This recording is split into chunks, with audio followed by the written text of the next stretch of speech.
The Quiet Epidemic is the most terrifying documentary you'll watch this year.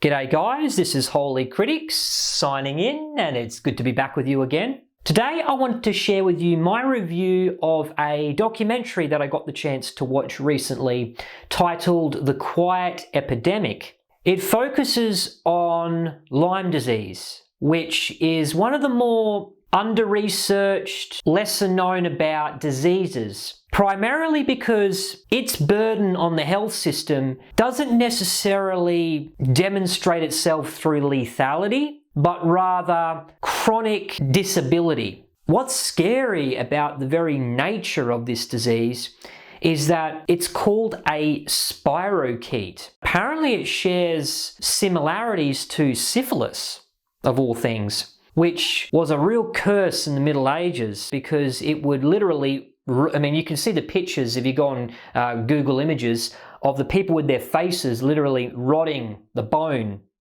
They've got holes, cavities in their face. It's horrifying, something you couldn't imagine the experience of going through. And Lyme disease has this ability to sort of almost corkscrew into your cartilage throughout your body and lead to arthritis, which does not respond well to remedies. Even pain relief, it seems, has minimal benefit to these people. My father caught a disease known as rickettsia about a decade ago, which some of you in America might know as Rocky Mountain spotted fever. And of course, this is a bacteria which is highly lethal if you don't receive immediate medical treatment in the form of antibiotics. But it seems like the reverse applies to Lyme disease. People who go on to develop more severe symptoms post-inflammation from their experience with this particular bacteria, they face a brick wall in the medical community. They get handballed from specialist to specialist, and in the end they get fobbed off as suffering from some psychosomatic condition,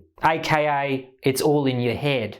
Now, the documentary follows the journey of a brave young girl named Julia, who was infected with Lyme at about the age of 11. The documentary follows her progression through the medical system and the medical mismanagement of her case, and her condition deteriorates quite drastically to the point where she is wheelchair bound. What's most infuriating about it all is that while Lyme disease is something that we have discovered well over 50 years ago, there is still very little that we have in the way of remedies, therapeutics. And the documentary tries to highlight the need for recognition of these cases, which are about 10 to 20% of the over 500,000 cases a year in America that become chronic. Now, here's where things get a little nefarious. And the documentary takes a trip down the conspiratorial rabbit hole. And that relates to the diagnostic testing equipment itself.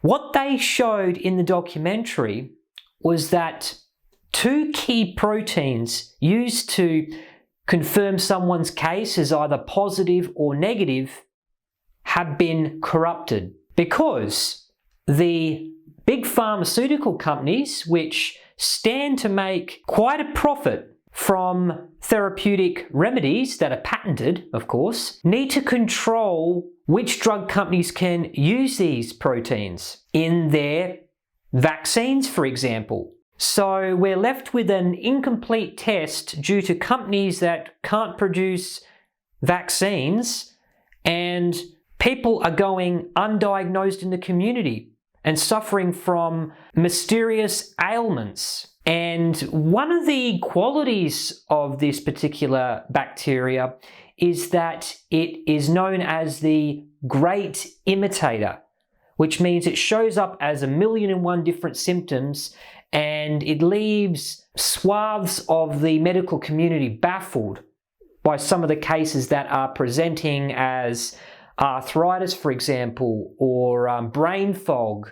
These people are often sent on a fool's errand, searching for solutions to a problem that will never be addressed. This is something that any one of us could acquire. You know, you go for a hike in the forest, you want to get exercise, you know, take photos, see the wildlife, and you could bring something like a microscopic sized tick home with you and not even realize that this little thing is going to derail your entire life. And in the age of science, you know, trust the science, it seems like there's a lot of oversight when it comes to this illness, and it's quietly growing, as the title of the documentary implies. So, with that said, I can't reiterate it enough. This is one of the most important documentaries you'll ever watch. So, if you'd like to do so, I'm going to leave a link on screen here where you can stream it for yourself. But before you go, please share with me in the comments below your experience with this particular disease. And if you haven't been diagnosed with it or treated for it yourself, do you know of any other people, friends or family likewise, who have? And please share with me what their experience has been and how the medical system has treated them. Thank you for watching today's video, and this is Holy Critic signing out.